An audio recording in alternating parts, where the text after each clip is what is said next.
In 1958, the People's Republic of China instituted its second five-year plan since the revolution. Its goal was to rapidly modernize China and boost agricultural and industrial output to levels comparable to the Western world. China was going to become a modern country not through the widespread adoption of machinery, but through the mass mobilization of labor. It didn't work. And not only didn't it work, but it was one of the greatest failures in world history. Learn more about the Great Leap Forward, what it was, and why it failed so spectacularly on this episode of Everything Everywhere Daily.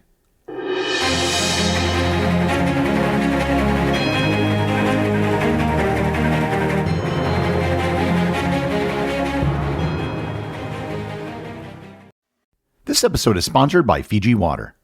You've probably heard of Fiji Water and have seen it in stores. Well, Fiji Water really is from the islands of Fiji. Drop by drop, Fiji water is filtered through volcanic rock, 1,600 miles away from the nearest continent and all its pollution, protected and preserved naturally from external elements. In this process, it collects a unique profile of electrolytes and minerals, resulting in more than double the electrolytes as the other top two premium bottled water brands, giving Fiji water its smooth taste. Fiji water's electrolytes are 100% natural, and this water even has a perfectly balanced pH of 7.7. I've recently been trying to reduce my consumption of diet soda, and I found Fiji water to be a great alternative. Visit your local retailer to pick up some Fiji water today for your next backyard party, beach day, hike, or even your home office. Fiji water is Earth's finest water. This episode is sponsored by Quince. I recently purchased a new sweatshirt on Quince. It was a black, long-sleeve cashmere sweatshirt. And if that sounds fancy, it sort of is, but I only paid a fraction of what I would have paid if I purchased the same thing from a name brand designer. The Quince website literally showed me how much an equivalent sweatshirt of the same color and same material would have cost from other fashion designers, and my savings were between 78 to 94%. I've been telling you for months now about how Quince brings you quality items at a fraction of the price, and it's not just a marketing slogan. You can go to their website and see the savings for yourself. By working directly with top artisans and cutting out the middleman, Quince gives you luxury pieces without the markup, and they pass the savings on to you. Keep it classic and cool with long-lasting staples from Quince.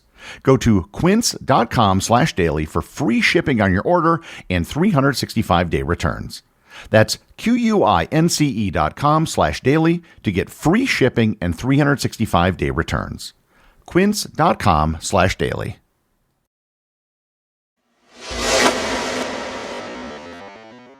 The Great Leap Forward represents one of the most tragic episodes not just in Chinese history, but in world history. It was a disaster on a par with the world wars that were fought in the 20th century. Despite the massive loss of life that resulted from the Great Leap Forward, it has never received the same level of attention as World War I or II. To understand why the Great Leap Forward happened, we need to step back to China in the 1950s.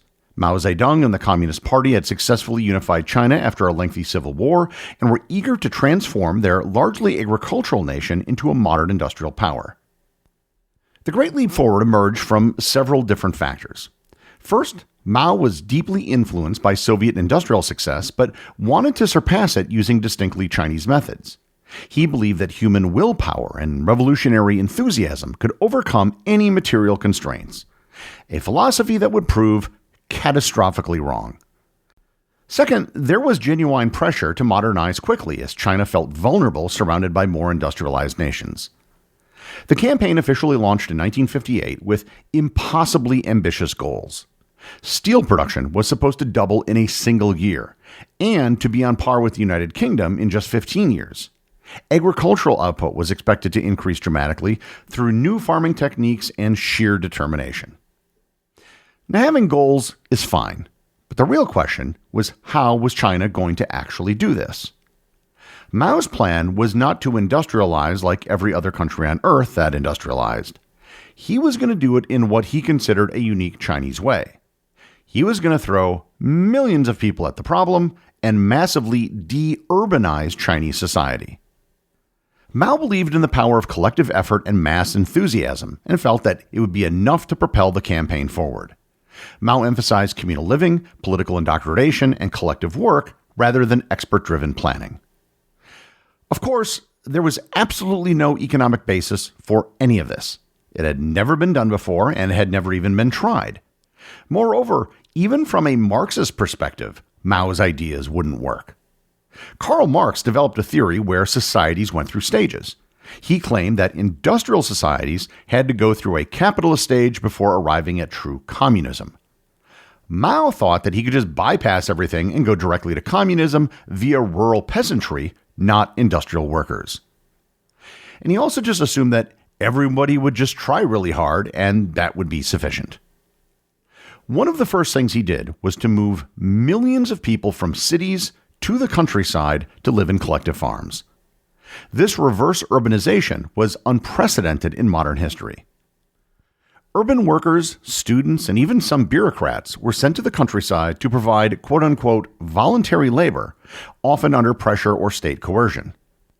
The idea was to treat agriculture with the same seriousness as industrial production, and to scale up rural infrastructure through sheer manpower. This was the first of many major problems during the Great Leap Forward. Industries in urban centers were often left short-handed as skilled workers were relocated to the countryside. Simultaneously, the agricultural sector didn't benefit significantly because these urban laborers often lacked farming experience. Mao assumed that people were fungible assets, but they're not. Everyone has unique skills that have been developed over time. You can't take a factory worker and a farmer, have them switch places, and expect them to perform the same, at least not right away. The mass migration of people from urban to rural areas wasn't the only major mistake. One of the most famous ones had to do with how Mao planned to increase steel production. If you know anything about steel production, you're probably aware that steel is produced in large factories. Mao was going to achieve his grand steel production goals through millions of backyard steel furnaces. Mao's logic was incredibly simplistic. Lots of steel furnaces would mean lots of steel. The problem was that these small-scale furnaces were horribly inefficient. Getting resources to a few large steel factories is much easier than sending them to millions of small furnaces. Moreover, there was also a huge issue of quality. Almost nobody who made backyard steel was any good at it, and what they produced was of such low quality that it couldn't be used for anything. However, it was even worse than being inefficient and having low quality. Mao demanded high production quotas, and to meet these unreasonable quotas, people began melting down whatever steel products they had. This included everything from pots and pans to farm tools. Not only were farmers destroying the tools needed for farming, but they were also spending enormous amounts of time on this useless steel production program instead of doing what they did best, farming. Another program that was a part of the Great Leap Forward was the Four Pests campaign. The Four Pests campaign was a public health and hygiene campaign designed to eliminate 4 specific pests believed to spread disease and damage crops: mosquitoes, flies, rats, and sparrows. In particular, the Eurasian tree sparrow. Mosquitoes, flies, and rats all probably kind of make sense in that they can spread disease. However, why sparrows? Sparrows, like many birds, eat grain. So, according to Mao's logic, they were to be eradicated to help agricultural production. People would go out banging pots and pans and drums to scare sparrows into constant flight, eventually causing them to die from exhaustion. Nests were destroyed, eggs were smashed, and chicks were killed. Schools, workers, and military units would compete to see who could kill the most sparrows. Well, the anti-sparrow program worked, and the sparrow population plummeted. But it turned out that sparrows eat more than grain. They also eat insects, in particular, locusts. And without the sparrows, locust plagues devastated the countryside and destroyed agricultural production in many areas. But there was even more insanity. The Chinese Communist Party promoted what can best be described as pseudoscientific agricultural techniques. They felt that communist theory could dictate what would work in farming. And much of this was not far from Lysenkoism, which was practiced in the Soviet Union, which I covered in a previous episode. One of the techniques they pushed was close planting. Mao and his agricultural advisors believed that crops of the same species were friendly and would thrive when grown tightly together in extremely dense configurations. In fact, overcrowding caused crops to compete for sunlight, water, and nutrients, stunting their growth or killing them outright. Instead of boosting yields, this led to dramatically lower productivity. The party also promoted something called deep planting. They claimed that plowing the soil 4 to 6 feet deep, or 1 to 2 meters, would allow roots to grow deeper, improve aeration, and increase access to nutrients. In reality, deep plowing damaged soil structures, destroyed beneficial microorganisms, and exposed nutrient-poor subsoil, degrading the fertility of the land. It also required far more labor and time with little to no benefit, and in some areas, flooding and erosion followed. Communist cadres were encouraged to dig up and relocate fertile soil from other locations, often hillsides or riverbanks, to improve crop yields in poorer fields. This was incredibly time-consuming and also led to more erosion without any increase in productivity. Absent chemical fertilizers, human excrement and animal remains were used, which just ended up spreading disease.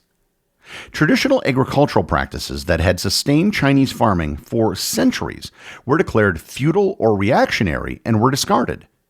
Peasants were forced to comply with nonsense techniques even when they knew better. Despite all of these things that were working to decrease agricultural production, quotas were increased. Given the circumstances, it resulted in exactly what you'd expect. People just lied about production. Wet grains were often weighed rather than dry grains. Local officials would create demonstration plots of land to show higher-ups how successful they were, even though everything else was falling apart. At every level of the government hierarchy, there was an incentive to lie and to accept all of the lies of the people below you. By the time the information got to the top, everyone just assumed that everything was going according to plan. But despite the lies, some grain still had to be delivered, which meant taking whatever they had to try to back up their claims. All of the grain was used to feed people who remained in the cities. By 1959, all of the things that I've mentioned, as well as many more, combined to create a massive famine. The misallocation of labor, the improper agricultural techniques, the destruction of farm equipment to make steel quotas, the locust swarms, and the exportation of everything that was grown to appease high-ranking officials left no food in most rural areas. What followed was the greatest famine in world history. In villages across the country, starvation led to the complete breakdown of social norms and human dignity. Families were reduced to eating tree bark, roots, grass, mud, and sometimes even soil itself. The bark of trees was stripped bare, and starving children searched for animal burrows for scraps. Villagers boiled leather shoes and belts to extract nutrients from the hide. People began to die in their homes, in fields, on roadsides, and bodies were sometimes left unburied because entire households had perished. Cannibalism was documented in numerous eyewitness accounts and provincial records that were later uncovered. In some areas, corpses were being consumed, and in the worst cases, there were reports of people being killed for food. Despite the scale of the catastrophe, the Chinese state continued to deny the existence of famine, at least publicly. Mao Zedong was largely shielded from the worst reports, and when confronted with evidence, he often blamed natural disasters or local officials for sabotage. The central leadership was also reluctant to reverse course, as doing so would mean admitting that the policies of the Great Leap Forward had failed. Eventually, by 1961 and 1962, the Chinese Communist Party began quietly reversing its policies.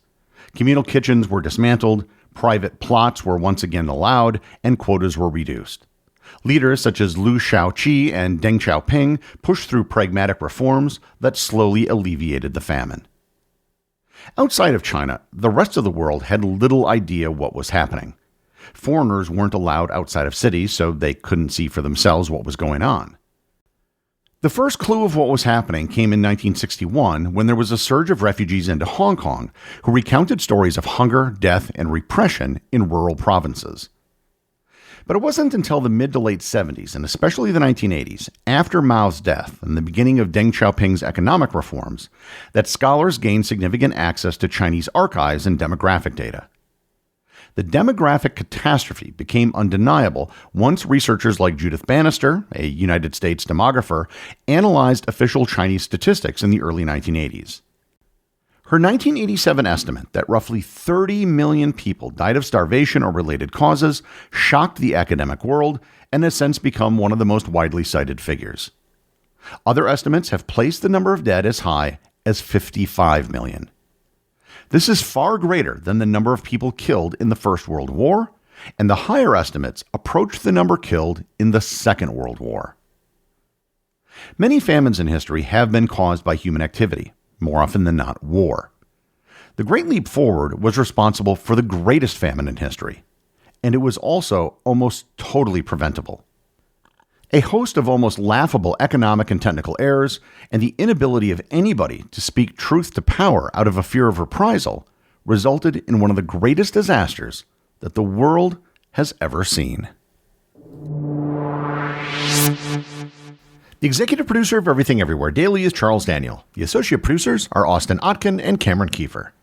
My big thanks go to everyone who supports the show over on Patreon. Your support helps make this podcast possible. And I also want to remind everyone about the community groups on Facebook and Discord. That's where everything happens that's outside the podcast, and links to those are available in the show notes. As always, if you leave a review on any major podcast app or in the above community groups, you too can have it read on the show.